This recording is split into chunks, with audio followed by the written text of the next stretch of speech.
Hello everyone, Mr. Lopez here, ready to give you an analysis of Night by Elie Wiesel. In World War II, millions of Jews and others, including prisoners of war and members of various religious groups, were sent to Nazi concentration camps, where most of them died. Although his parents and younger sister perished in the camps, Wiesel's two older sisters survived. Night has been published in over 30 languages, and Wiesel was awarded the Nobel Prize for Peace in 1986. He continued his fight for human rights and freedom from around the world until his dying breath. Now I want to direct your attention to the as you read, and it says to pay attention to how the descriptions of life in the concentration camps compare to what you already know about the topic. Which you all know, you had to do a research paper that dealt with a lot of this information. So for lines 1 through 12, we are going to analyze the author's purpose and rhetoric. Authors write for various purposes or reasons. They may write to inform, to persuade, or to entertain their readers. Now, what do the first two paragraphs of the memoir reveal about the author's purpose? What details help you draw this conclusion? A reader can determine an author's purpose by analyzing his or her rhetoric or style. One element of rhetoric is verbal irony. This occurs when the author writes one thing but actually means the opposite. Now, reread the first sentence of the excerpt in which Wiesel says, "The SS offered us a beautiful present for the new year." How are these words ironic? What is the author really trying to say? For lines 38 and 40, we are going to analyze the impact of word choice on tone. Remember that tone is the author's attitude towards his or her writing. It is created by the author's choice of words and examples. Now, reread these lines, and I want you to pay close attention to the word slaughterhouses and the phrase factories of death in lines 39 and 40. What do these words create? What kind of tone do these words create? Now we're going to go for lines 38 to 55. And we're going to be analyzing the author's purpose and rhetoric. Authors often reveal their purpose through details within the text. An important person in the block is the Blockgeldeste.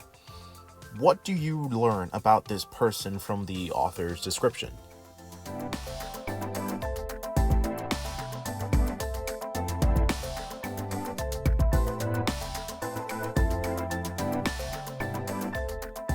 And also, what does this description reveal about the author's purpose? For lines 61 through 65, we are going to analyze the author's purpose and rhetoric. Now, there are a number of rhetorical devices that can suggest an author's purpose. One of these is allusion, which is a reference to a famous person, a place, event, or work outside of the text. Look at the reference to the Last Judgment in line 65. This refers to God's final judgment of a person's thoughts and actions. Now, explain, why is this an especially strong comparison under these circumstances? So for lines 67 to 73, we are going to analyze the impact of word choice on tone. In order to convey tone, authors use words with particular connotations or shades of meaning. Connotations can be either positive or negative. So as you reread lines 67 to 73, find a word in the passage with a negative connotation. What tone is created by the use of this word?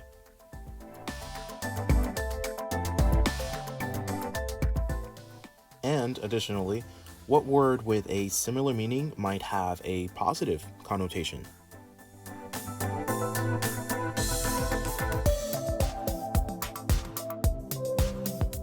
So for lines 83 to 86, we are going to analyze the impact of word choice on tone. An author sometimes repeats a word with a specific connotation in order to reinforce the tone.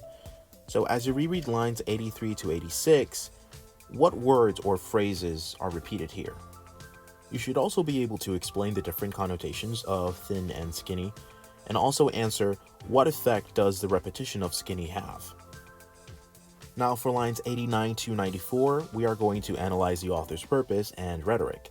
Authors often use the rhetorical device of contrast, or showing difference, to convey their purpose. So as you reread lines 89 to 94, How does Wiesel describe Josie and himself? How does he describe those who have been selected? And finally, why do you think Wiesel decided to depict this contrast? For lines 117 to 120, we are going to analyze the author's purpose and rhetoric. Authors often use a rhetorical device of repetition or repeating specific words and phrases to convey their purpose. What word does the author repeat 4 times in lines 117 to 120? And what effect does this repetition cause? What does it suggest about the author's purpose in this passage and overall in the memoir?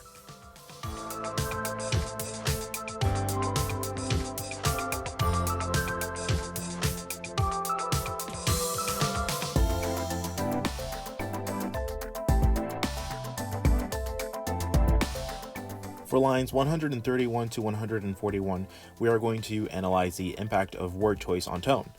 Authors convey their attitude about a character by using specific words to describe that character's actions. How does the author create a complex picture of the Blockälteste? What impact does Wiesel's word choice have on tone in this passage? And you have to cite examples from the text.